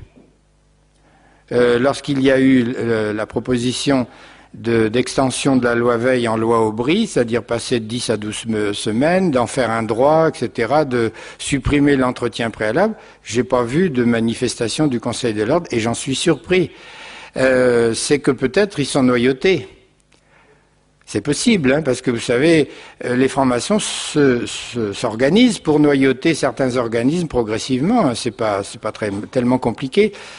Et par contre, j'ai été satisfait de voir que les plus réticents, c'était les vrais professionnels. Par exemple, les gynécologues ont mis en garde contre le danger de passer de 10 semaines à 12 semaines, parce que là, il faut vraiment écraser le fœtus avec des pinces spéciales.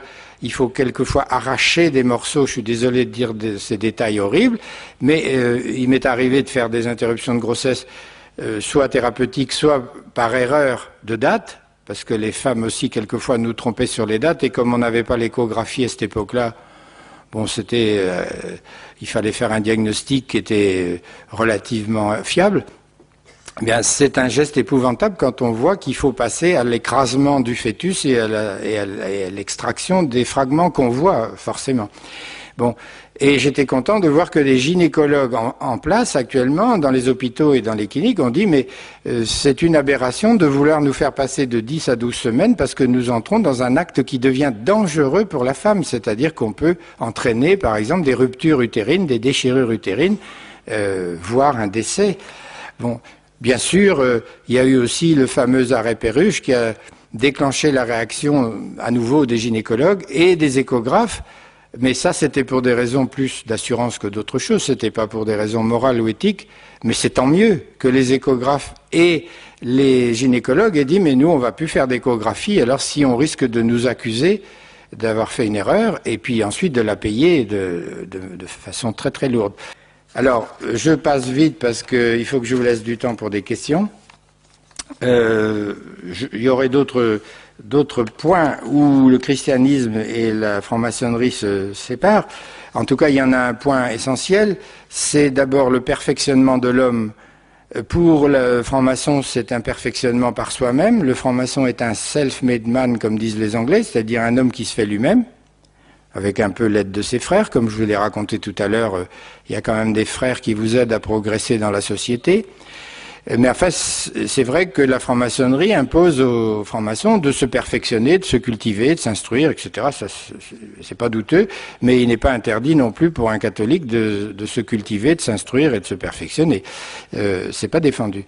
Mais par contre, l'objectif n'est pas le même, c'est-à-dire que là aussi, le franc-maçon veut aller toujours plus loin dans sa connaissance, dans sa maîtrise de soi-même et de son environnement. Et que par contre, il est vivement recommandé aux chrétiens de faire preuve d'humilité et de se confier à la providence et à l'intervention de Dieu chaque fois que nous sommes incapables de nous en sortir tout seuls, et c'est pas rare. Bon, autrement, un mot sur le mot hédonisme, là, donc j'ai évoqué à propos de ce troisième livre. L'hédonisme, c'est une philosophie qui a été mise au point par un disciple de Platon, donc je crois 4 siècles avant Jésus-Christ, et pour lui, le but de la vie, c'était de se faire plaisir. Pour remarquer, c'était pas désagréable, mais il mettait le plaisir avant tout. Il pensait que c'était la motivation principale de l'être humain, et ça, il avait peut-être pas tout à fait tort. Saint Thomas d'Aquin appelle ça la concupiscence, vous le connaissez ce mot-là. Bon, on a envie de se faire plaisir, c'est évident. Mais le franc-maçon est hédoniste, c'est-à-dire qu'il veut se faire plaisir. En général, après les réunions intellectuelles, on fait un bon gueuleton et on boit quelquefois plus qu'il ne faudrait, ça s'appelle les agapes. Et puis, bon, les francs-maçons se permettent d'avoir une vie très libre, aussi bien dans le couple qu'en dehors du couple. Et ils encouragent toutes sortes de comportements comme le divorce. Ils ont soutenu les lois sur le divorce, sur la contraception, sur l'IVG, sur le Pacs. Maintenant, ça va être sur les drogues, ça va être sur l'euthanasie. Vous voyez, il faut faire ce qu'on a envie de faire et ce qui nous fait plaisir. Et je pense que c'est une dégénérescence ou une décadence de nos sociétés qui est très très importante. Enfin, il faut savoir que les francs-maçons prônent l'universalisme. Actuellement, on nous parle du mondialisme, mais c'est un sous-produit ou c'est un autre nom. Les maçons, depuis 150 ans ou plus, 200 ans, parlent de l'universalisme, c'est-à-dire, entre autres, du gouvernement mondial qu'ils appellent de leur vœu.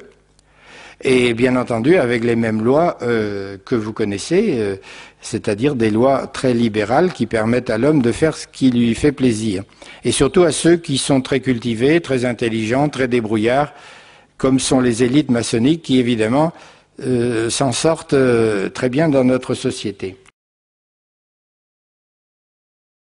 Le danger existe, bien entendu, d'autant plus que quand j'étais franc-maçon, encore en 1978, il y avait à peu près autant de députés et de sénateurs francs-maçons à droite comme à gauche. Il y avait quand même 100 députés et sénateurs RPR, ou 115 exactement, qui étaient francs-maçons et RPR. Donc vous dites à droite ça va aller mieux. Pour les problèmes de société, c'est pas mieux. C'est-à-dire que si vous voulez, ils se mettent bien en opposition quand il s'agit des problèmes sociaux. Est-ce qu'on doit donner des avantages, comme dit Arlette, aux travailleurs bon, ça, alors là, ils se divisent puisque la droite est avec le patronat et puis la gauche plutôt avec les salariés ou les employés. Mais quand il s'agit des problèmes de société, ils se rejoignent justement parce que souvent ils sont maçons. Alors, comme ça, c'est leur philosophie commune. Ils vont voter pour le divorce maintenant sans faute. Vous pouvez répudier votre épouse maintenant du jour au lendemain. Genre, je veux plus, allez hop, dégage, je veux plus te voir. Vous commettez pas de faute. Vous la mettez dehors et puis c'est fini. C'est quand même épouvantable. On en revient aux mœurs primitives.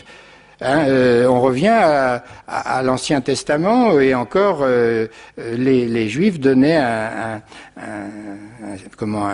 contrat à leur épouse et ils n'avaient pas le droit de répudier sans raison. Eh bien, on revient à ça. Et alors tout ce qui est fait de société, eh bien là, il se retrouve tout ce qui est contraception, divorce, avortement, euthanasie. Et là, ça mange pas de pain, si vous voulez, parce que ça leur enlève pas d'électeurs, puisque beaucoup de gens vont dans ce sens-là, en disant, bah oui, il faut quand même libéraliser les mœurs, mais à force de les libéraliser, je sais pas où on va s'arrêter. Quand on voit qu'actuellement, il y a une recrudescence incroyable de la violence sexuelle, que ce soit sur les enfants ou sur les femmes, ça va bientôt venir sur les hommes. D'ailleurs, un de ces jours, on va voir des hommes violés par les femmes. Ça doit arriver, ça devrait arriver. Par un groupe de femmes qui...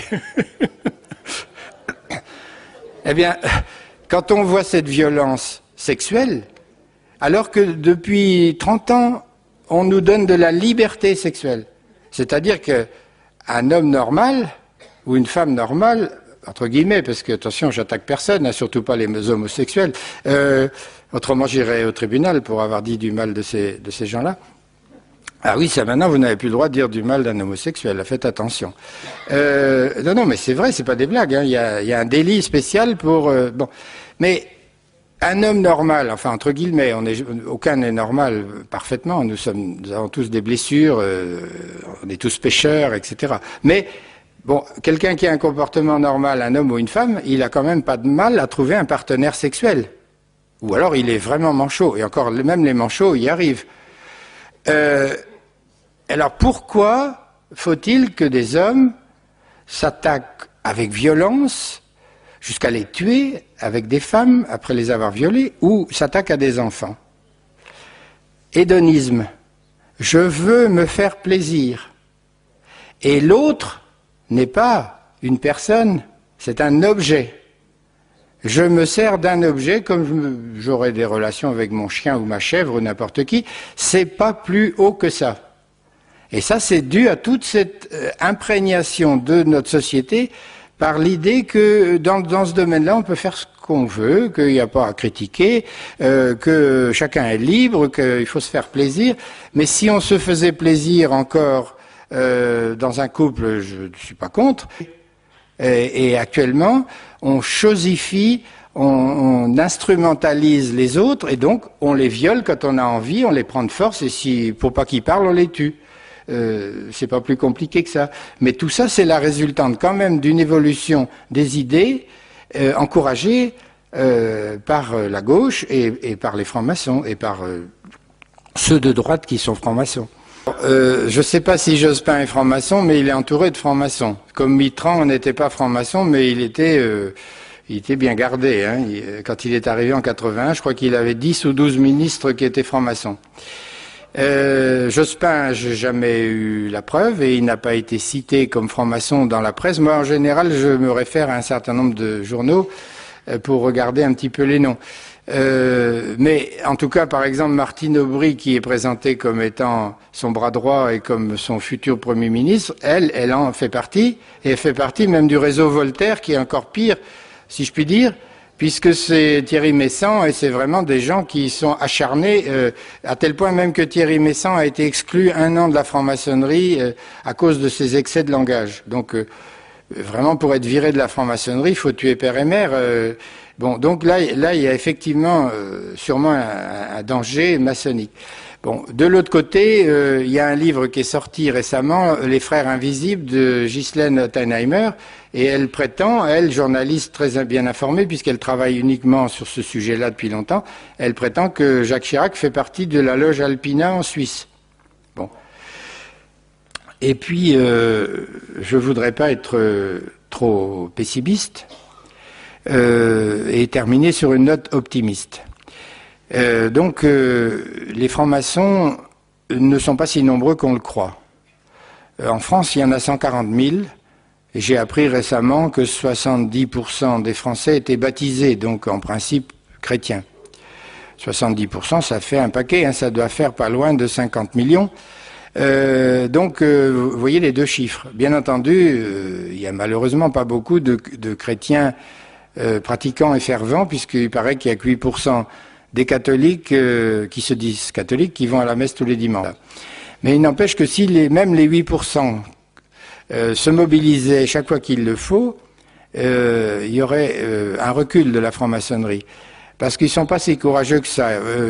Je ne connais pas de martyrs de la franc-maçonnerie.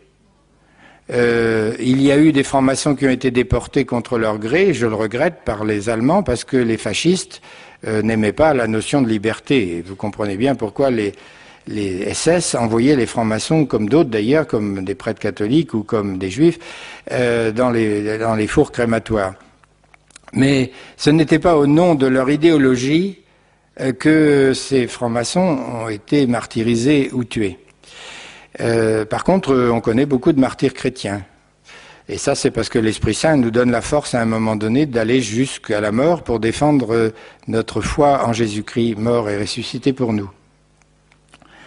Eh bien, je crois qu'il faut se mobiliser, il ne faut pas avoir peur, jamais avoir peur, ni d'ailleurs dans le domaine des superstitions et tout ça, et même du diable, il ne faut pas avoir peur, c'est Jésus-Christ qui est vainqueur, hein, d'avance, donc ne vivons pas dans la superstition, ne vivons pas dans la peur, ne vivons pas dans la peur des francs-maçons.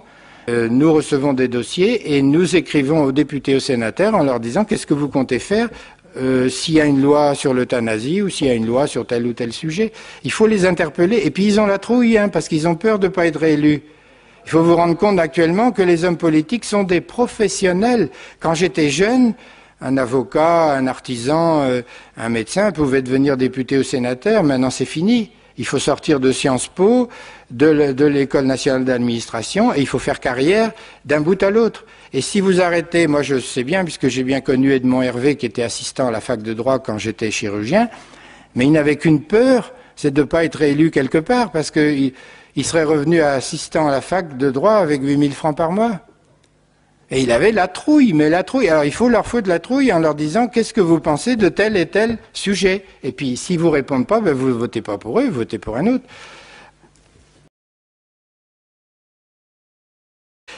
Alors les Rosicruciens et les francs-maçons, alors la différence entre les deux ordres, c'est que si vous voulez, l'activité maçonnique est plutôt intellectuelle. En plus, il n'y a pas d'enseignement obligatoire, il n'y a pas un livre, il n'y a pas un catéchisme. On se forme par imprégnation, c'est d'ailleurs tout aussi efficace, par discussion commune au cours des réunions de loge. Et puis, il y a eu des francs-maçons qui ont écrit des livres, évidemment, sur les symboles, sur les rituels. Quelquefois, même, ils ont dévoilé des secrets, alors que théoriquement, on n'a pas le droit. Mais enfin, dans des livres, vous pouvez trouver les rituels maçonniques presque complets. Même les hauts grades, on trouve les rituels d'initiation des hauts grades. On se demande comment ça a pu se produire. Mais enfin, c'est comme ça. Bon, et le but de la maçonnerie, c'est plutôt de modifier la société, de faire progresser l'homme dans la société, mais l'homme extérieur, si vous voulez. Tandis que les Rosicruciens ont une prétention, eux, à faire grandir l'homme mystique, le surnaturel, mais par des techniques. Le chrétien, il accepte la grâce, il accepte les dons et les charismes du Saint-Esprit, mais il les fabrique pas, il les recherche pas. Il n'y a pas de technique pour avoir un charisme quelconque. Ça vient parce que Dieu veut bien nous le donner. Et puis si on l'a pas, on l'a pas. Et puis c'est pas grave parce que d'autres l'ont et que nous sommes complémentaires. Donc s'il y a un charisme, je sais pas moi, de chanter en langue ou un charisme de connaissance, il va aider les chrétiens qui sont autour de lui. Et c'est pas pour lui qu'il va avoir ce don ou ce charisme. Par contre, le Rosicrucien, par des techniques volontaires et volontariste, essaye d'acquérir des pouvoirs. C'est-à-dire par exemple le pouvoir d'influencer la pensée d'un autre, le pouvoir de voir dans l'invisible, le pouvoir, hein, je dis bien. Donc il y a des techniques, par exemple on passe des heures devant un miroir pour voir ce qu'il y a derrière le miroir, et c'est vrai qu'au bout d'un moment, on voit des choses. Bon. Mais est-ce réalité, est-ce hallucination ? Ça reste à démontrer. Et puis, dans la franc-maçonnerie, si vous voulez, on est rationaliste, on est contre tout ce qui est surnaturel. Un franc-maçon, même des loges spiritualistes, il reconnaît pas les apparitions de Lourdes ou les messages de la Vierge à Medjugorje ou ailleurs, hein, pas question. Pour lui, si Dieu il est hors de notre monde, il est créateur à la limite, mais après il s'occupe plus du fonctionnement, hein, chacun se débrouille comme le Dieu horloger de Voltaire. Les Rosicruciens, eux, ils parlent pas de Dieu, ils parlent du cosmique. Alors le cosmique, c'est tout est Dieu. C'est du panthéisme, c'est-à-dire que tout est Dieu, même la table, même machin. Dieu est en tout, Dieu est partout, Dieu est partout, mais on ne le nomme jamais Dieu. On dit le cosmique. Et puis, alors que dans la franc-maçonnerie, on ne se préoccupe pas du salut des âmes, chez les Rosicruciens, on vous parle très vite de réincarnation. Alors, de karma. Vous avez fait telle ou telle faute dans votre vie, donc il va falloir revenir parce qu'il faut payer. Et à la fin du compte, un petit peu comme dans l'hindouisme, si vraiment votre compte est à zéro, vous allez passer, pour les hindous c'est dans le nirvana, mais enfin bon, c'est pas précisé chez les Rosicruciens. Mais les réincarnations sont innombrables, hein, donc c'est jamais fini. Comme on fait toujours des bêtises au cours de notre vie humaine, il est inévitable qu'on en reprenne pour un tour, et c'est pas très gai. Bon, les Rosicruciens sont très influents en Afrique. Alors il y a une différence aussi, si vous voulez, c'est que chez les francs-maçons, on recrute plutôt, je dirais entre guillemets, le genre intellectuel, ou en tout cas des gens qui ont des responsabilités dans la société, qui sont obligés de manier la réalité, de se confronter à la réalité dans leur profession, etc. Tandis que chez les Rosicruciens, on trouve plutôt des gens évaporés, des gens un peu rêveurs, qui essayent d'échapper à la réalité en concevant un monde surnaturelles qui auraient qui auraient plus d'importance que la réalité. Et on trouve des gens qui sont un peu intoxiqués. En plus, il y a des enseignements par monographie. Tous les mois, vous recevez 4 petits fascicules qu'il faut vraiment apprendre comme un catéchisme. Et quand il y a des réunions de loge, puisque ça s'appelle loge aussi, il n'y a que le maître de loge qui ait la parole. Et il dispense un enseignement, alors que dans une loge maçonnique, il y a des échanges. C'est-à-dire qu'on a le droit de s'adresser qu'au maître, mais il y a une sorte de discussion, une sorte de forum, on appellerait ça maintenant des forums, tandis que chez les Rosicruciens, il n'y a pas de forum. Vous devez admettre ce que le maître de loge vous dit. Bon, si bien qu'il y a une intoxication à la fois intellectuelle et psychologique qui est évidente.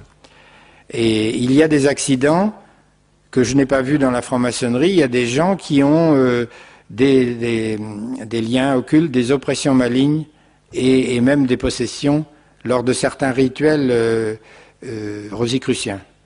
Parce que justement, ce sont des gens qui sont un peu naïfs et qui s'abandonnent aux forces occultes. Et les forces occultes, il ne faut pas s'y abandonner. Abba, Père infiniment bon, tu connais le secret des cœurs et des loges. Tu sais que beaucoup de francs-maçons, égarés par une philosophie trompeuse, recherchent de vaines vérités. Que l'Esprit Saint, l'Esprit de vérité, investisse leur esprit et leur cœur et leur révèle la vérité première et ultime, l'alpha et l'oméga, ton Fils, Jésus le Christ, sa vie, son enseignement et la bonne nouvelle de ton amour. Amen.